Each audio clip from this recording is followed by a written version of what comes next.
পুজোর পর উত্তরবঙ্গ সফরে গিয়ে এবারের প্রথম বিজয় সম্মেলনী সেখান থেকেই শুরু করলেন মুখ্যমন্ত্রী মমতা বন্দ্যোপাধ্যায়। মঞ্চে দাঁড়িয়ে উত্তরবঙ্গ নিয়ে নিজের মনের কথাও জানালেন তিনি জানান, উত্তরবঙ্গ এবং দক্ষিণবঙ্গ নিয়ে বাংলা, একই সঙ্গে বিরোধী বিজেপিকেও বাংলা ভাগ নিয়েও বার্তা দিলেন মুখ্যমন্ত্রী মমতা বন্দ্যোপাধ্যায়।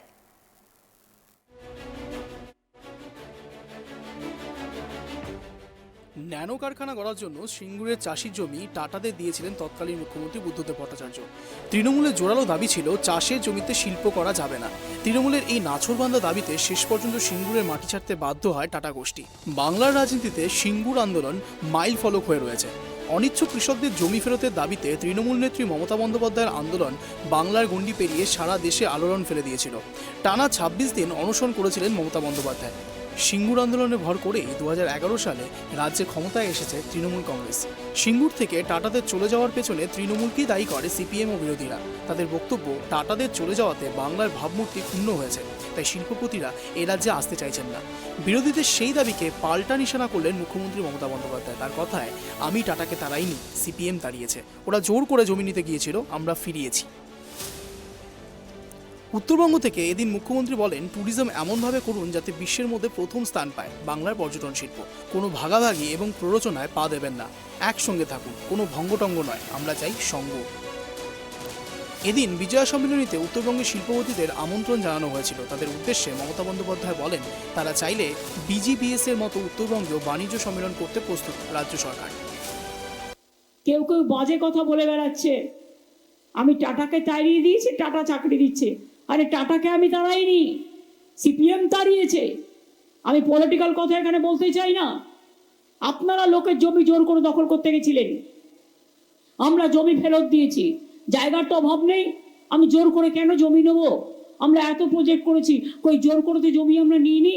এই কাওয়াখালীতে কত প্রবলেম ছিল আপনারা জানেন। এবং আমি পরিষ্কার বলি,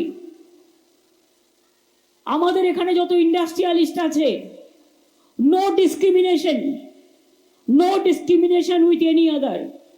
আমরা প্রত্যেককে চাই তারা বেঙ্গলে ইনভেস্ট করুক এবং তারা ইনভেস্ট করে এখানে দরকার হলে অনেক এমপ্লয়মেন্ট তৈরি করুক।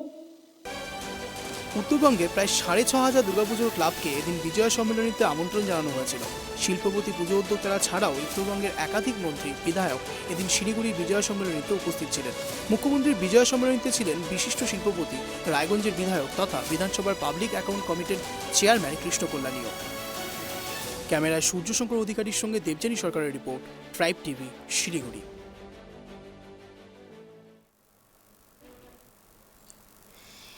যেমনটা জানতে পারলাম যে আজ উত্তরবঙ্গ সফরে বিজয় সম্মেলনীতে মুখ্যমন্ত্রী মমতা বন্দ্যোপাধ্যায় সেখানে গিয়েছিলেন এবং বেশ কিছু কিন্তু মন্তব্য করেন তিনি। বাংলা ভাগের পাশাপাশি কিন্তু এই যে টাটা যে বাংলা ছেড়ে চলে গিয়েছেন সেই বিষয়ে কিন্তু মন্তব্য করেন এবং তার দায় কিন্তু একেবারেই তিনি সিপিআইএম এর বিরুদ্ধে দেন। তার দায় একেবারেই সিপিআইএম। তিনি জানান যে এটা আমরা করিনি, সিপিআইএম টাটাকে তাড়িয়েছে। এই বিষয়ে কিন্তু এমনটাই মন্তব্য করেন তিনি এবং সেখানে বাংলা ভাগ নিয়েও উত্তরবঙ্গ দক্ষিণবঙ্গ বলে কিছু নয়, একটাই বাংলা, সেই বিষয়েও কিন্তু মন্তব্য করেন মুখ্যমন্ত্রী মমতা বন্দ্যোপাধ্যায়। এবং উত্তরবঙ্গর বিজয়া সম্মেলনীতে কিন্তু সেখানে তিনি পৌঁছান এবং এই বিষয়ে সেখানে তিনি ছাড়াও আরো অন্যান্য বিশিষ্ট ব্যক্তিরাও কিন্তু সেখানে উপস্থিত হন।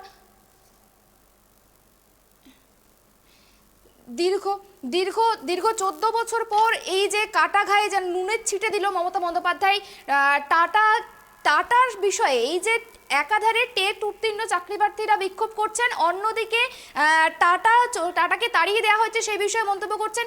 এই বিষয় নিয়ে কিন্তু একেবারেই কিন্তু রাজ্য রাজনীতিতে একটা সরগরম পরিস্থিতি তৈরি হয়েছে। বিভিন্ন সিপিএম এর নেতা নেত্রীরা কিন্তু এই বিষয় নিয়ে কিন্তু বিভিন্ন রকমের মন্তব্য করেছেন। এছাড়াও যেমনটা জানতে পারা যাচ্ছে যে যদি টাটা থাকতো তাহলে হয়তো টেট উত্তীর্ণ চাকরি প্রার্থীদের এতটা সমস্যার মধ্যে পড়তে হতো না, হয়তো তাহলে তারা পুনরায় তাদের চাকরি পেতেন। এই বিষয় নিয়ে কিন্তু তারা কোনো রকমভাবে চাকরি পেতেন, এমনটাই কিন্তু মনে করা হচ্ছে।